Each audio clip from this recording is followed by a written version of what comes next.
Upa. Bien. Ahora vamos a hacer el ejercicio 12. En el ejercicio 12 nos dicen: Leti asigna una mayor ponderación a cada bien X, Y de acuerdo con la ordenación de los bienes, bajo un criterio de preferencia creciente alfa I, donde alfa 0 es menor que alfa n. Leti tiene preferencias tipo Cobb-Douglas para todos los bienes que consume, excepto para el enésimo bien. Ya. Hasta ahí nos dicen que Leti tiene preferencias tipo Cobb-Douglas del bien X, Y. Entonces, recordemos que en una Cobb-Douglas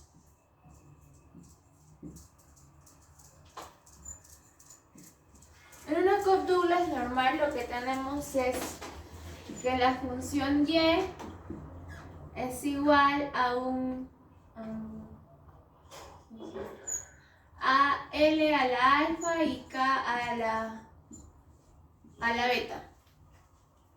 Entonces, esta es una función de producción tipo Cobb-Douglas. Ahora, claro, ella tiene preferencias tipo Cobb-Douglas. Entonces, para el caso de Leti,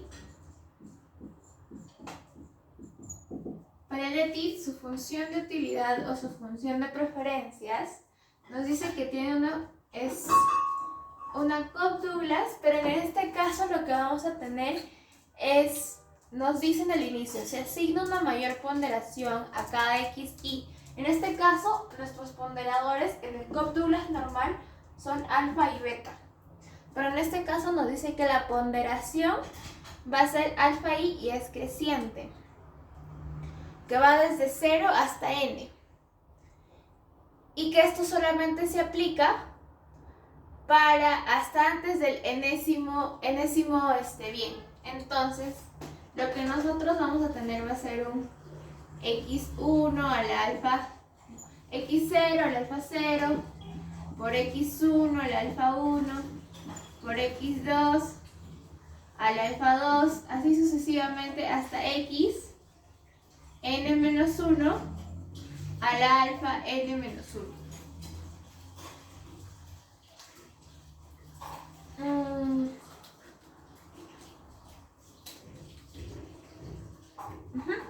Eso es lo que tenemos. Entonces, si nosotros nos fijamos bien, esta es una productoria. Entonces va a ser productoria de X, Y hasta elevado al alfa I, donde I empieza en 0 y termina en n-1. Hasta ahí tenemos lo que nos mencionan en el texto. A ver, luego nos dicen, Leti tiene preferencias tipo Cobb-Douglas para todos los bienes que consume, excepto para el enésimo bien. Este entra aditivamente a las variables correspondientes. Y a las variables correspondientes las plantea como una potencia cuadrática. Ella cataloga dos tipos de placa, par e impar.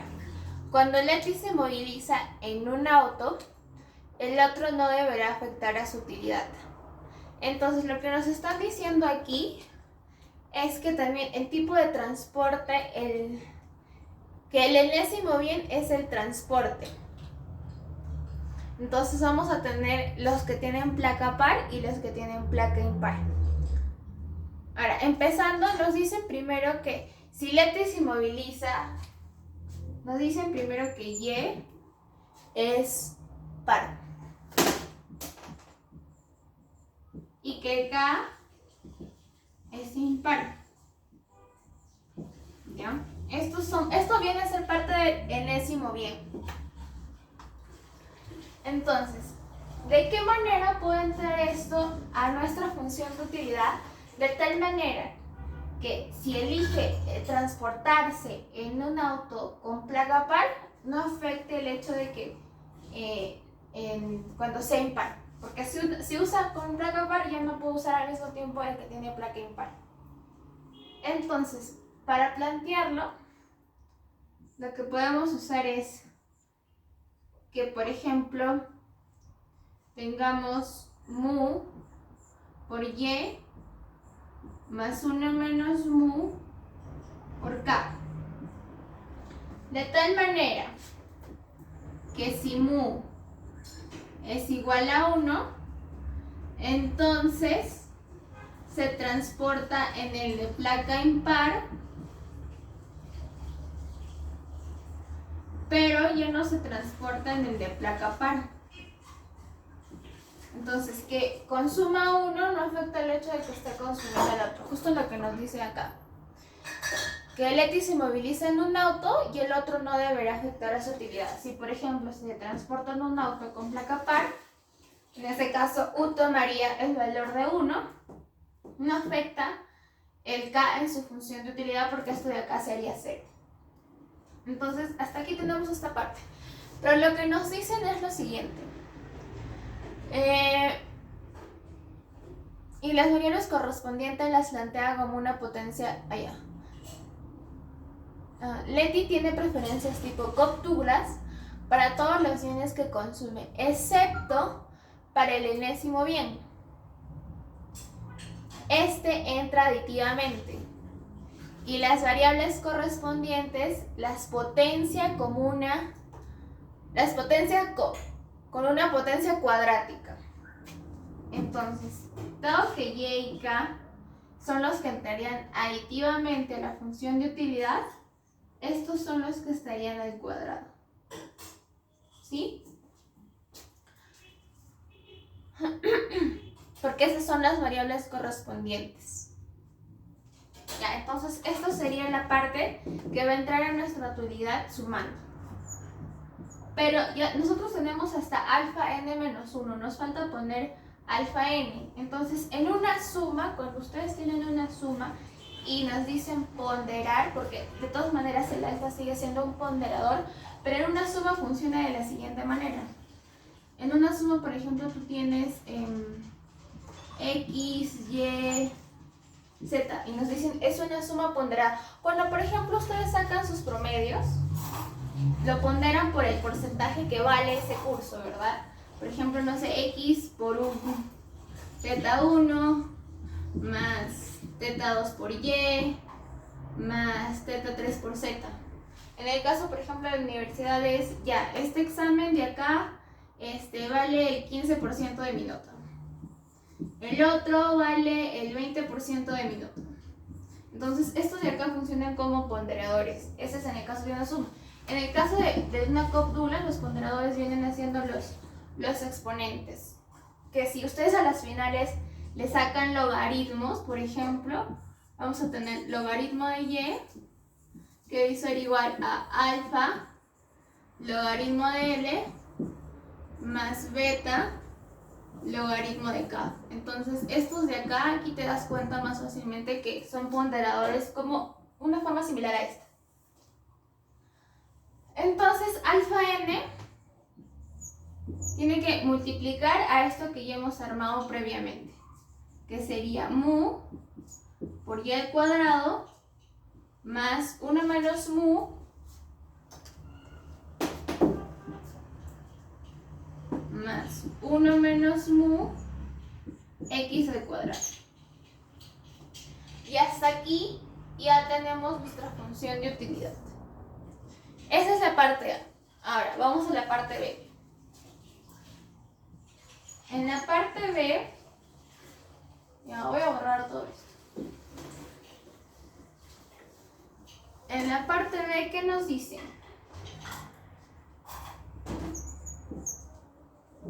En la parte B nos dice, desde el momento en el cual Leti compré los autos, Y0, K0, o sea, Leti previamente ya había comprado autos.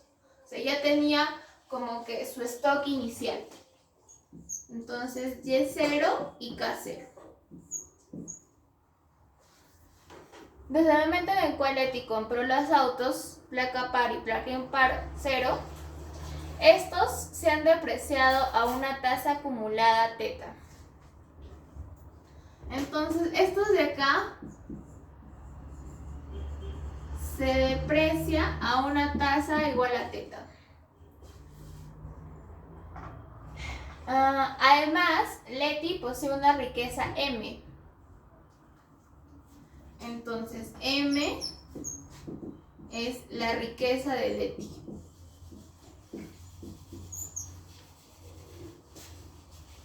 La que ha tenido una tasa de rendimiento R. Entonces, esta riqueza M tiene una tasa de rendimiento.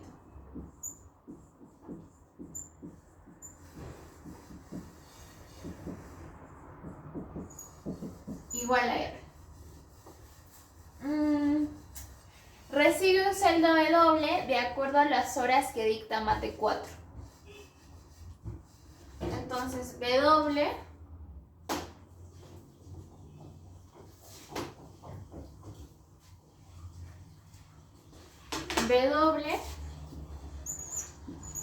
viene a ser el salario. El salario. Y planea dejar una bicicleta H para sus futuras generaciones. Entonces, H funciona aquí como una especie de herencia.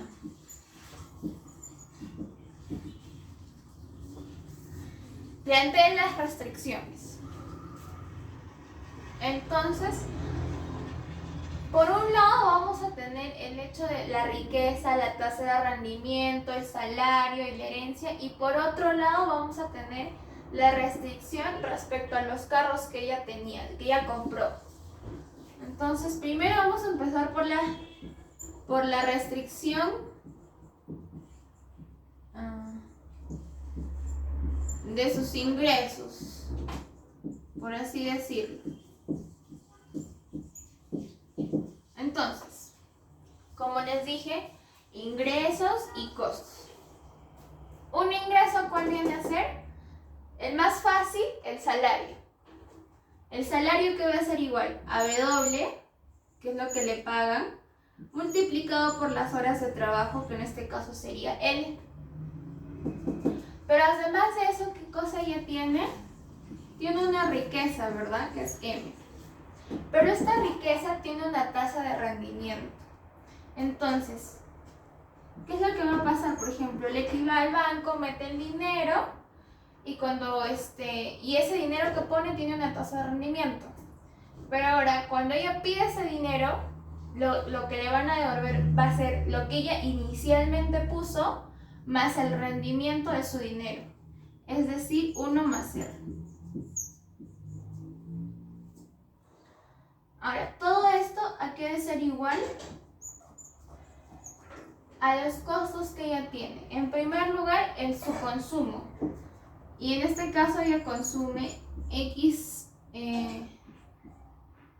bienes por el precio de esos bienes. Ahora, estos bienes, ¿de dónde a dónde van a ir? Y va de 1 hasta n-1, porque recordemos que el enésimo bien es el bien de transporte. Ahora, ¿y la herencia? ¿La herencia cómo la podemos meter? En este caso, dado que ella no se va a quedar con la bicicleta, sino que lo va a dejar para las futuras generaciones, ya no formaría parte de sus ingresos. No te dicen que, por ejemplo, compra una bicicleta y esta la va a usar para vender. Si te dijeran la va a vender, entonces acá pondríamos la bicicleta multiplicado por el precio de la bicicleta. Ahí sí formaría parte de su ingreso. Pero en este caso te dicen que la herencia la va a dejar para sus futuras generaciones. Entonces más vendría a representar como un tipo de gasto, como una especie de gasto que ella incurre. Ahora, esa es para la restricción de sus ingresos. Ahora vamos con la restricción de los carros. Nosotros sabíamos por la parte A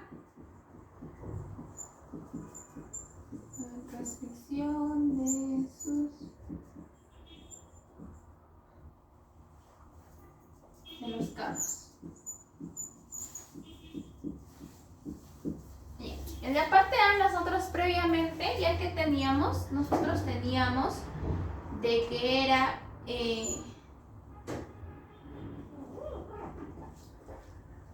ya, Leti, ¿cómo usan los carros? O sea, si usa un carro, o sea, si usa el de placa par, le habíamos puesto placa impar. El de placa impar, entonces ya no puedo usar el de placa impar, ¿verdad?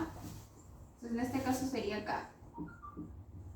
Lo habíamos planteado así.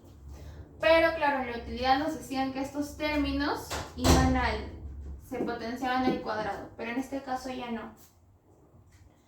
Entonces lo que vamos a tener ya, en un inicio, ella tiene Y0 y K0. Y0 y K0, ¿no? Esta es la restricción de los carros. Tiene Y0 y K0. Entonces su restricción es, ya bueno, si usa placa impar, esto vale 1 y esto se va. Pero nos dicen que se deprecia a una tasa teta. Entonces, como nos dicen que se deprecia a una tasa teta, esto es como que decir el valor del carro.